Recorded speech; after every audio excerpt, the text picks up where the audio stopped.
하나님 말씀 갈라디아서 1장 보겠습니다.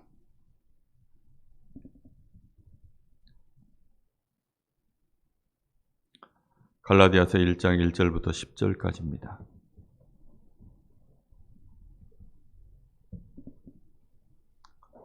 한 절씩 교독하겠습니다.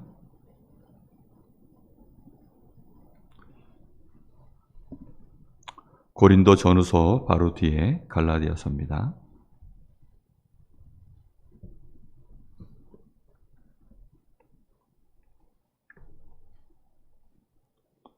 한 절씩 교독합니다.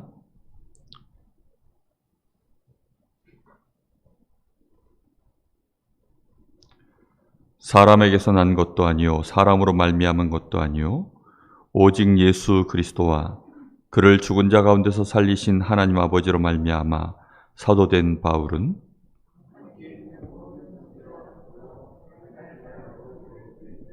우리 하나님 아버지와 주 예수 그리스도로부터 은혜와 평강이 있기를 원하노라.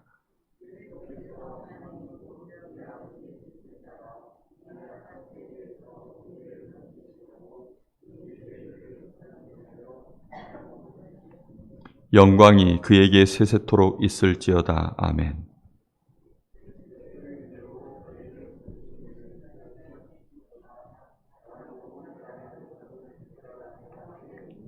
다른 복음은 없나니 다만 어떤 사람들이 너희를 교란하여 그리스도의 복음을 변하게 하려 함이라.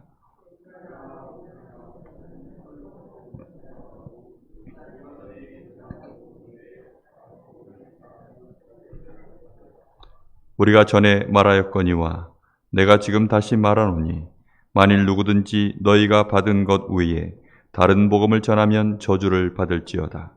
이제 내가 사람들에게 좋게 하랴 하나님께 좋게 하랴 사람들에게 기쁨을 구하랴 내가 지금까지 사람들의 기쁨을 구하였다면 그리스도의 종이 아니니라. 아멘. 우리는 100년이 지나고 1000년이 지나도 우리가 영원히 남을 만한 것, 그것을 가지고 있어야 될 줄로 믿습니다. 그리고 그걸 가지고 있어야 그런 결과를 남길 수가 있습니다. 하나님이 우리에게 100년의 응답을 주시려면 기본적으로 우리가 가지고 있는 우리의 중심 속에 하나님의 100년의 그 이상의 증거를 우리의 중심 속에 분명히 언약으로 붙잡고 있어야 되는 것입니다. 하나님은 우리를 통하여서 세세무궁토록 영광 받으시기를 원하십니다.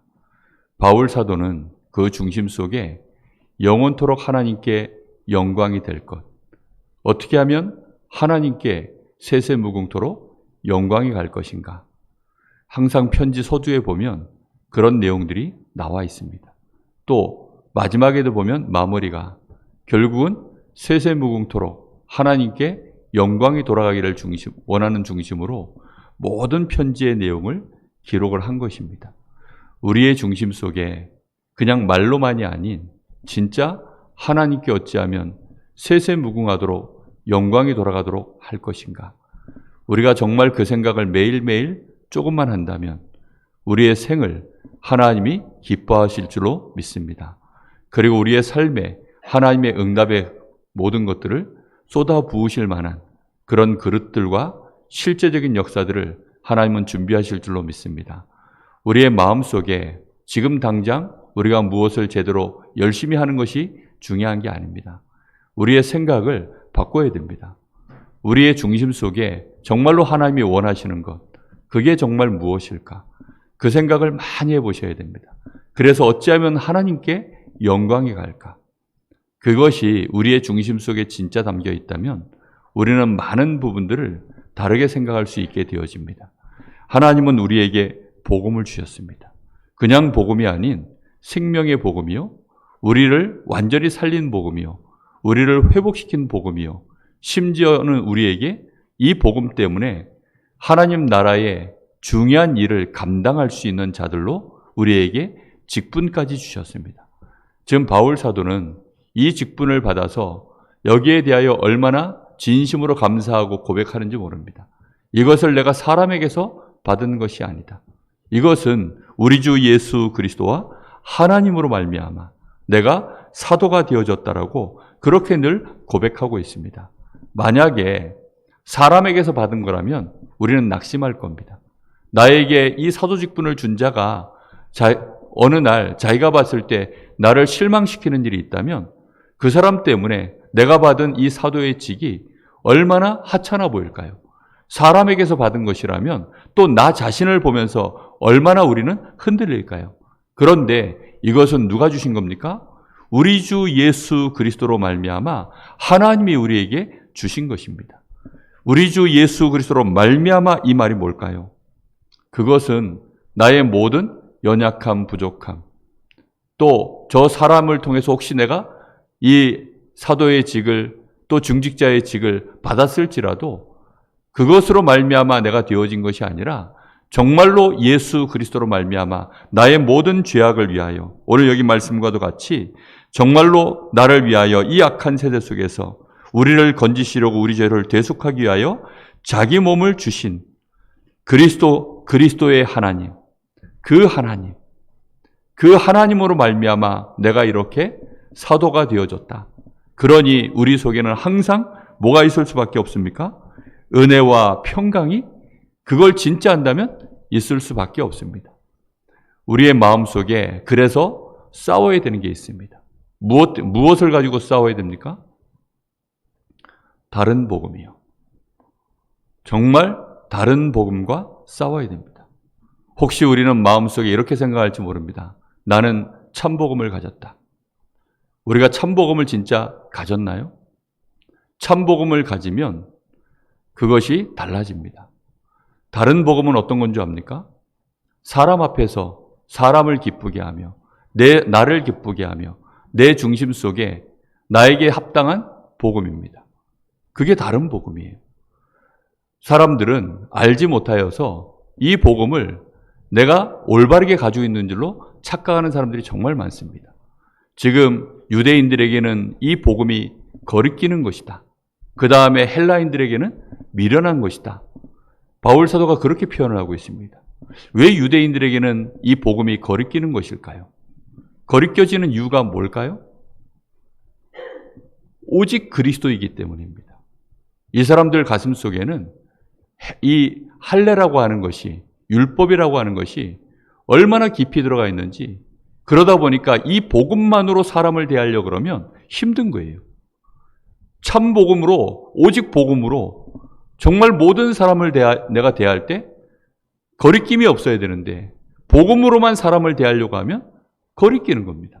당장 이 비유대인들, 다시 말하면 이방인들이죠. 이 이방인들을 대할 때 유대인들에게는요, 할례를 행하지 않은 자, 그 사람들에 대하여 너무 어려서부터요. 그리고 유대인이라고 하는 이 존재 자체 정체성이 할례를 가지고 어렸을 때부터 반드시 할례를 하고 그걸로 유대인임을 자랑스럽게 생각하며, 그리고 비유대인에 대하여 너무나 오랜 세월 동안 생각 속에서, 문화 속에서 아예 문화적으로 격리를 하고 살았기 때문에 비유대인들을 바라볼 때 그 거리낌이 엄청나게 거부감이 강합니다. 그러다 보니까 심지어 이 복음을 받은 자들이 복음을 거부할 수는 없지만 이게 거리낌을 없앨 수가 없는 것입니다. 우리가 이 복음을 받고 그리스도 안에서 누구를 만나든 어떤 사람을 대하든 거리낌이 없도록 우리의 가슴 속에 이 복음이 중심에 담겨 있지 못하면 어느덧 우리도 모르는 사이에 다른 복음처럼 그렇게 가버리는 것입니다. 그 대표적인 얘기가 이 갈라디아서 읽으시면 늘 제가 몇 번 얘기하는데요. 바로 그 대표적인 사람이 베드로입니다. 유대로부터 유력한 자들이 내려오니까 그 사람들 때문에 이 베드로가 이방인과 식사하다가 그 자리에서 냅다 피해버린 거예요. 베드로는 항상 그것 때문에 결국은 그 문턱을 못 넘어섭니다. 그 마음속에 그 거리낌을 넘어서질 못해요. 그러면 그가 가지고 있는 복음은 나에게 구원을 못 준 복음입니까? 구원 준 거 맞습니다. 그런데 복음은 단순히 구원만 주는 복음이 아니에요. 그리고 진짜 복음을 알면 인간에 대하여, 사람에 대한 모든 부분들에 대하여 거리낌이 없어지게 되어 있습니다. 그런데 우리도 모르는 사이에 내 속에 이런 거리낌 저런 거리낌을 두고 있다. 그러면요, 그것이 결국은 뭘로 나타납니까? 연약한 자들에게는 다른 복음이 돼버려요. 연약한 자들에게는 다른 복음이 된다니까요. 바울 사도가 이렇게 얘기합니다. 고린도 지역에 있는 그 지역에는 우상의 제물로 나오는 이 고기들이 엄청나게 많이 시장에 놔둔 겁니다. 그러니 그 고기가요, 싸게 나왔겠죠. 그리고 그게 주로 이제 나와 있는 물건들이겠죠.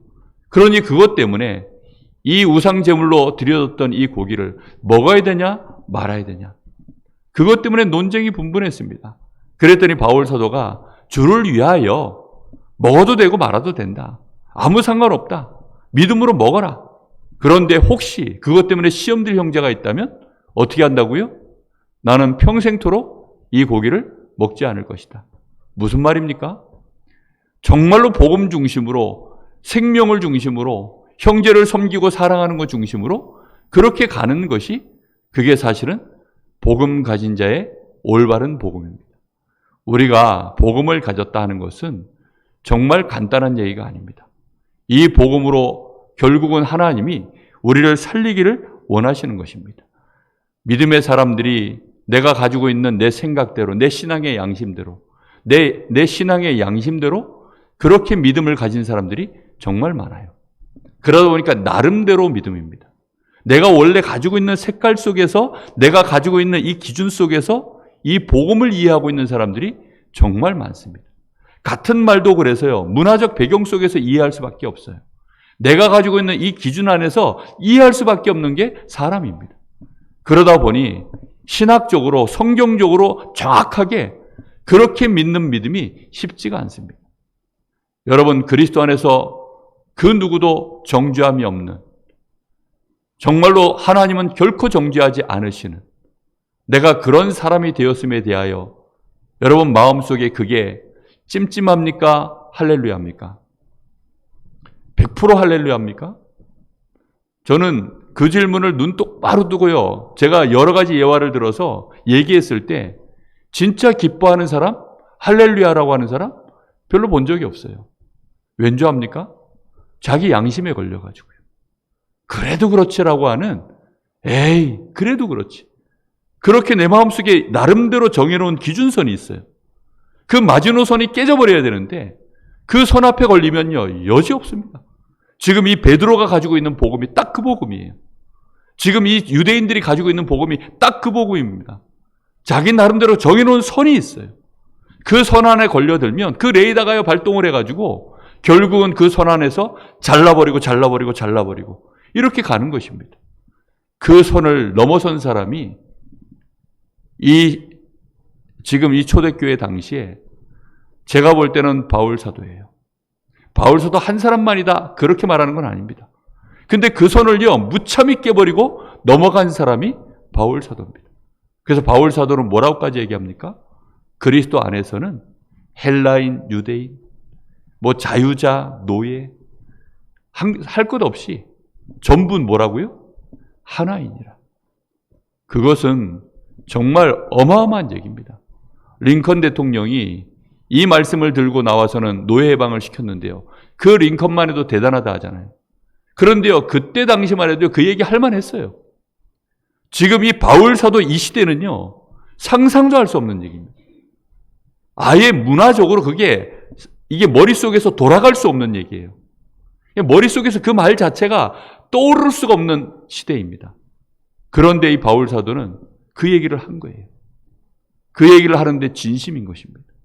그래서는 정말 수없이 많은 사람들 가운데, 귀중한 그 연약한 자들, 심지어는 이 흑인들 가운데, 노예들 가운데, 심지어는 죄수들 가운데, 이방인들은 말할 것도 없고요, 그 여자들 가운데도 중요한 제자들을요 가는 곳곳마다 찾아내고 그들을 세우고 교회를 세우고 원네스하는 이런 응답들을 실제로 누린 것입니다. 내가 가지고 있는 복음이 다른 복음 혹시 아닌지 우리는 생각하셔야 됩니다. 오늘 이 아침에 우리가 하나님 앞에서 정말 생각하셔야 돼요. 내 마음속에 다른 동기를 갖고 있으면 그 동기가 결국은 다른 복음입니다.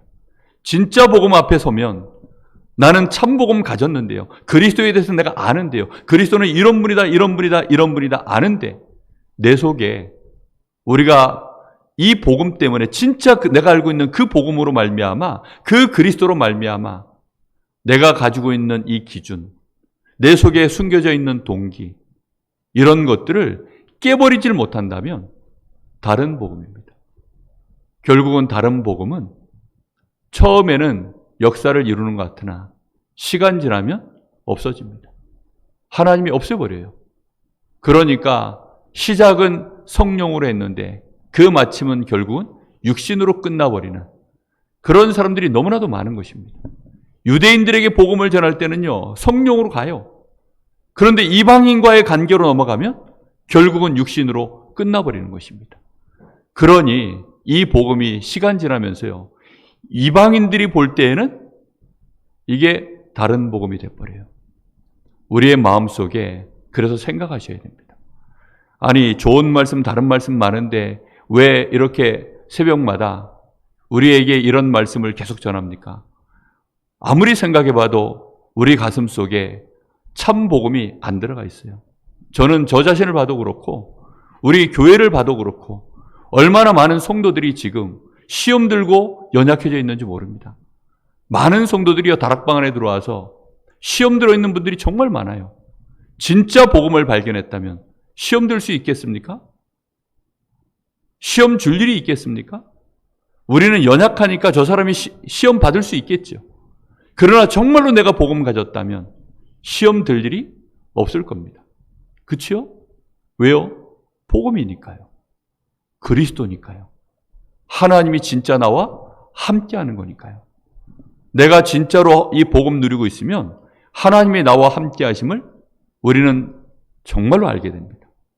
그러면 저 형제를 바라볼 때 그 형제의 연약함을 쳐다보게 될 때 그 연약함이 보일까요? 그와 함께하는 주님이 보일까요? 이 형제의 잘못이 보일까요? 그 잘못을 그냥 두고 보시는 우리 주님이 함께하심이 보일까요? 나와 함께하시는 주님을 내가 진짜 누리는 사람은요, 그와 함께하시는 주님이 보입니다. 그래서 위드가 되는 사람은 임마누엘이 돼요. 내가 진짜로 그리스도를 누리고 있으면 저 사람이 누리게 될 그리스도가 보이게 됩니다. 정말로 팔이 내 안으로 굽는 게 맞아요. 그래서 내가 복음되면 다른 사람에게도 복음됩니다. 근데 내가 율법되면 결국은 다른 사람에게 율법이 나가는 거예요. 그것은 거짓말할 수 없는 진실입니다. 그건 영적 상태에 따라 움직여지는 부분들입니다. 그래서 우리가 이 복음 회복해야 될 줄로 믿습니다. 우리 주님께서 그토록 우리에게 생명을 걸고 주신 이 복음, 낙심하거나 좌절하지 않습니다. 시간표를 기다릴 수 있는 힘이 우리에게 생겨납니다. 우리에게 주신 이 복음이 100년 뒤에도 정말로 남을 만한 복음일까요? 만약에 내가 가진 이 복음이 참 복음이 아니면 내 후대 때, 내 다음 세대에서 당장 끊어져 버립니다. 왜지요? 하나님의 역사가 전혀 없고 내 후대들이 볼 때 매력이 없어요. 내 부모를 쳐다볼 때 매력이 없다니까요. 내 주변에 있는 사람들이 나를 쳐다봤을 때 내가 참 복음을 갖고 있으면 결국은 복음을 진짜 보게 되어 있습니다. 그러면 시간 지나면 그 복음 앞에 원네스 할 수밖에 없는, 자녀도 부모와 원네스가 되어져요. MZ시대요? MZ세대요? 그 세대라 할지라도 진짜 복음 발견하잖아요? 세대 차이가 없어집니다. 그냥 다 기뻐해요. 함께 갑니다. 그래서 원네스가 될 수밖에 없어요. 심지어는 노예도 그 노예의 주인과 원네스가 되어집니다. 주인과 노예가 원네스 된다? 가능합니까? 불가능한 얘기인데 원네스가 돼요. 헬라인과 이방인과 유대인이 원네스가 될 수 있을까요? 된다니까요. 사도행전 13장에 보면 그래서 도무지 원팀이 될 수 없는 그 이름들이요 원팀으로 묶어졌습니다. 거기에는 니그로, 또 헤롯의 젖동생, 그리고 핍박자였던 바울, 그리고 이방인, 여자들, 이런 사람들이요 그 이름 속에요 전부 계속 들어간다니까요. 들어가는 이름들을 계속 보고 있으면 상상할 수 없는 이름들이 계속 하나씩 추가가 돼 들어갑니다. 우리는 이 복음 앞에 서야 됩니다. 그래야만 하나님이 우리의 가정에 흑암을 꺾으실 줄로 믿습니다. 정말로 우리 교회가 있는 이 지역에 하나님의 나라를 이루시게 될 줄로 믿습니다. 하나님 앞에서 우리는 고백해 보셔야 됩니다. 100년이 지나도 하나님이 잘했다 하실 복음. 정말로 우리가 이 복음으로 선택했을 때 흑암 권세가 무너지고 원네스를 깨던 모든 정말로 방해거리들 거리끼는 것들이 무너지는 복음. 심지어는 이방인들이, 저 헬라인들이 볼 때는 미련해 보이는 이 복음인데요. 왜 미련해 보입니까? 헬라인들은요, 인간관계에 능하고 이익손해에 능하고 권력을 다투는 일에 능합니다. 그러다 보니까 그 사람들에게는요, 이익손해 딱 따져보고 아이고 저 미련스럽게 왜 저런 짓을 해? 그런 복음이에요. 정말로 손해보는 복음. 복음 때문에 누명 쓰고 복음 때문에 내가 가지고 있는 스펙을 다 포기하고. 바울을 볼 때요, 로마인들이요, 제가 미쳤다 그랬어요. 제가 어느 날 예수를 믿더니 완전히 미쳤다 그랬습니다. 그랬더니 바울이 뭐라 그럽니까? 내가 이 착고에 매어져 있는 것 말고 나는 누구든지 나를 닮기를 원한다. 정말로 우리가 가진 복음이 사람들이 볼 때는요, 욕할 만한 복음이어야 됩니다. 내가 가진 복음 때문에 정말로 내 주변에서요, 납득이 안 되는 복음이어야 돼요. 그 복음이 진짜 복음일 가능성이 오히려 훨씬 높습니다. 모든 사람들에게 다 맞춰줄 수 있는 복음. 그랬더니 바울이 뭐라고 얘기합니까? 그래서 10절에 내가 이제 사람에게 좋게 하랴 하나님께 좋게 하랴.